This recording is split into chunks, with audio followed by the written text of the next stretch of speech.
कि रासोपा लड्यो भने आफ्नै बुढामा अल्झेर लड्छ, अरू कसैको ताकत छैन रासोपाले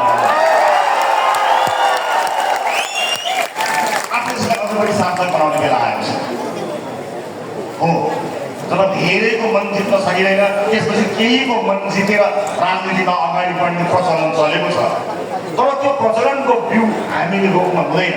त्यो बिउ हुर्कियो, बढ्यो, फुल्यो, फल्यो भने के हुन्छ भन्ने कुरा त भर्खरै हामीले देखिरहेका छौँ। त्यस कारणले गुट र उपगुट बनाएर हामीले त्यो बिउलाई रोप्यौँ भने भोलि त्यसले दिने फल त्यो विशाल फल हुनेछ। र अघि पार्टीका वरिष्ठ नेताजीले भन्नुभयो जस्तै त्यो फल यदि फल्यो भने हामीले त्यो वृक्ष नै काट्नुपर्ने अवस्थामा हामी पुग्नेछौँ।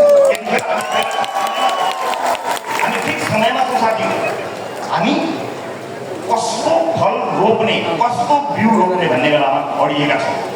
यतिखेर हामीले समग्र रूपमा कुनै गुट र उपगुटलाई नलागिकन विगतका राजनीतिक दलहरूका अनुभवलाई हेरेर अगाडि बढ्ने हो भने म फेरि पनि भन्छु, रासोपालाई लडाउने अर्को कुनै पनि शक्ति अबको युगमा आउन सक्दैन।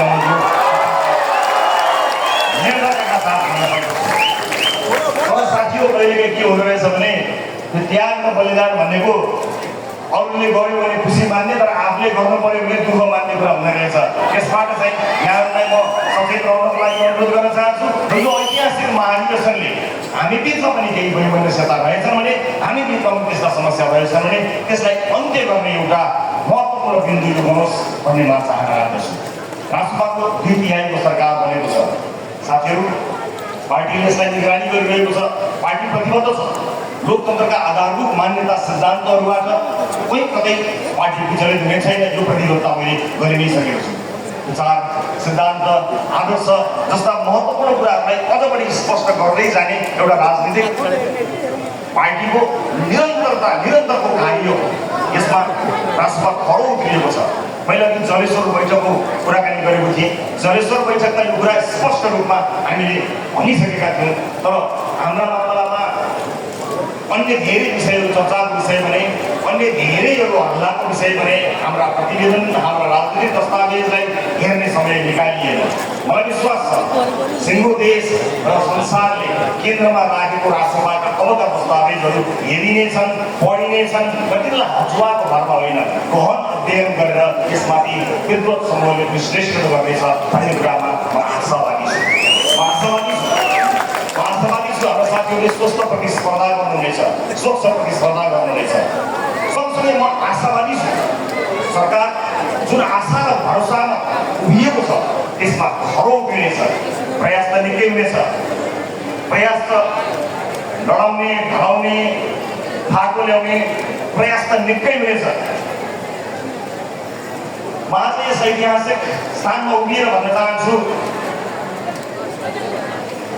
हामीले नेपाली जनतालाई इतिहासलाई साक्षी राखेर राष्ट्रसभामा जुन सहमति गरेका छौँ त्यो सहमतिको एक अक्षर इमानदारिताका साथ पालना गर्ने प्रण म यहाँलाई उभिएर हाम्रो नीतिको होइन, इतिहासलाई जवाब दिनुपर्नेछ, व्यक्तिको इच्छाको कुरो होइन। त्यस कारणले सरकार सञ्चालन गर्नको निमित्त राष्ट्रसभाले चुनाव अगाडि नै पार्टीका वरिष्ठ नेता बालेन्द्र शाहको खुट्टामा बल पुर्याइसकेको छ। अब फटाफट गोल हान्ने जिम्मा प्रधान सम्मान्य प्रधानमन्त्री बालेन्द्र शाहजीको हुनेछ र उहाँले त्यसको निरन्तरता दिइरहनु भएको छ। झुकिएर त्यो बल कहीँ आएछ भने पनि त्यसलाई त्यही खुट्टामा पास गर्ने जिम्मा हो।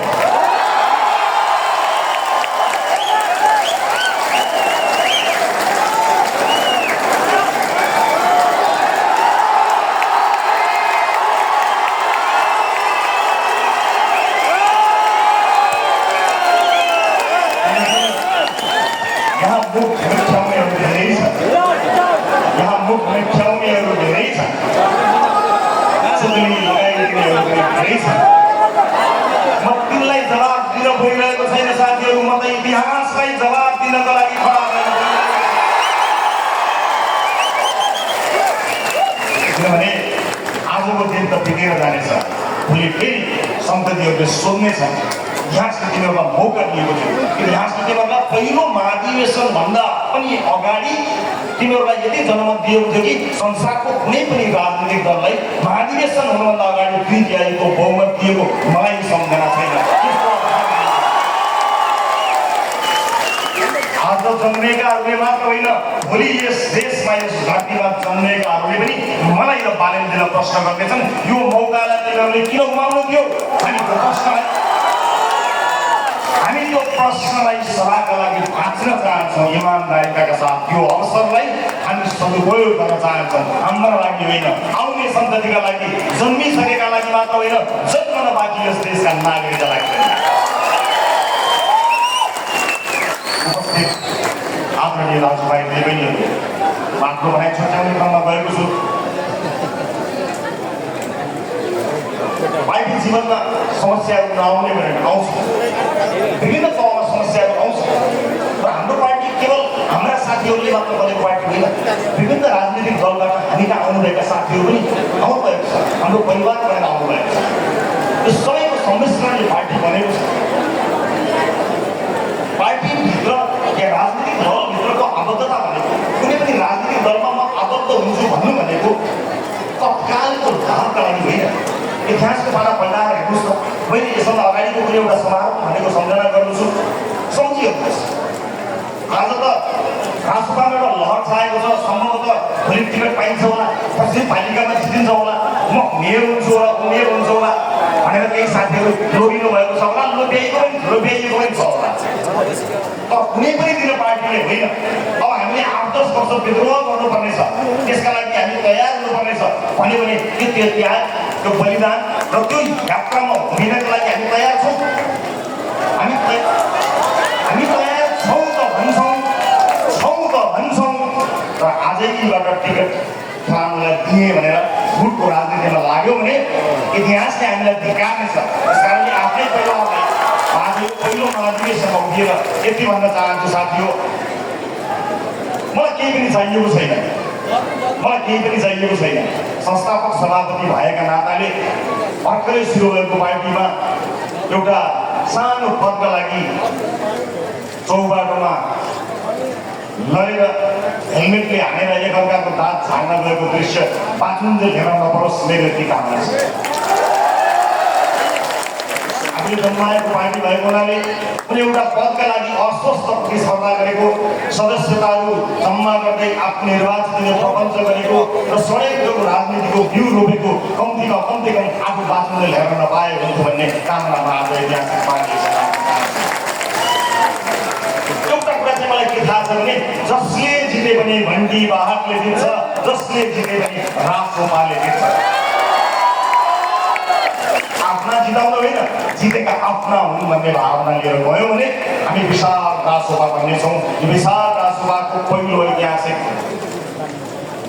महाकुम्भमा केही पनि म यहाँलाई धेरै धेरै स्वागत गर्न चाहन्छु र फेरि पनि विभिन्न राजनीतिक दलबाट आउनुभएका साथीहरूलाई उहाँहरूले गर्नुभएको त्याग र बलिदानको सम्मान स्वरूप विगतमा भएका सम्पूर्ण राजनीतिक क्रान्तिहरूको सम्मान राख्ने प्रतिबद्धता व्यक्त गर्दै बदलिएको व्यवस्था, बदलिएको परिस्थिति सबैमा हाम्रो साझा प्रतिबद्धता भएको कुरा स्पष्ट पार्न चाहन्छु। अन्त्यमा पार्टी स्थापना दिवस दिन मैले यसै गरी दर्शक दीर्घकै बिचमा रहेकी मेरी धर्मपत्नी अर्धाङ्गिनीलाई भनेको थिएँ। उनले मलाई भनेकी थिइन्, म घर चलाउँछु, तिमी देश सम्हाल भनेकी थिइन्। यो 4 वर्षको यात्रामा देश चलाउनुभन्दा बाटो घाउ चलाएर सङ्घर्षको हरेक पाइलालाई साथ दिएर एकपटक पनि नरोइकन ठाडो शिर लगाएर एकपटक पनि नझुकेर मलाई टिका धेरै बल दिएकोमा मैले यो मञ्चबाट धन्यवाद दिनैपर्छ। साथै मेरो परिवारको एउटा जमघटमा मेरी 64 वर्षकी वृद्ध मृत्यु समयबाट भर्खर फर्केकी दिदीले भनेको कुरा सम्झना सुनाएर बिदा हुन्छु। जतिखेर मलाई ममाथि राज्यले ज्यादती गरेको थियो, त्यतिखेर वरपरका छरछिमेकीले मेरो वृद्ध दिदीलाई भनेछन्, तिम्रो भाइलाई त मार्छन् क्यारे, मेरो दिदीले छाती पिटेर भनेछन्, मारेछन् भने मेरो भाइ शहीद हुन्छ, चिन्ता नगर भनेको थिएँ। आजको साहस दिने यो परिवारलाई मैले अलिकति धन्यवाद दिन यो विशिष्ट समारोहको समय लिएर केही गल्ती गरेछु भने क्षमा गर्नुहोला। तर सबै राष्ट्रसभाको परिवारलाई म धेरै धेरै धन्यवाद दिन चाहन्छु। मेरो नेतृत्वमा यो पार्टीलाई यहाँले गर्नुभएको विश्वासले आज यहाँ पुर्याएको छ। पार्टी यहाँ आइपुग्नुको सम्पूर्ण श्रेय तपाईँहरूलाई बाँडेर बाँकी रहेको थोरै श्रेय लिने प्रण गर्दै सबैजनालाई फेरि पनि चितवनमा स्वागत गर्दछु र यसको यो हाम्रो ऐतिहासिक महाधिवेशनको भव्य सफलताको शुभकामना अभिव्यक्त गर्दै बिदा चाहन्छु। सबैको जय होस्। जय देश।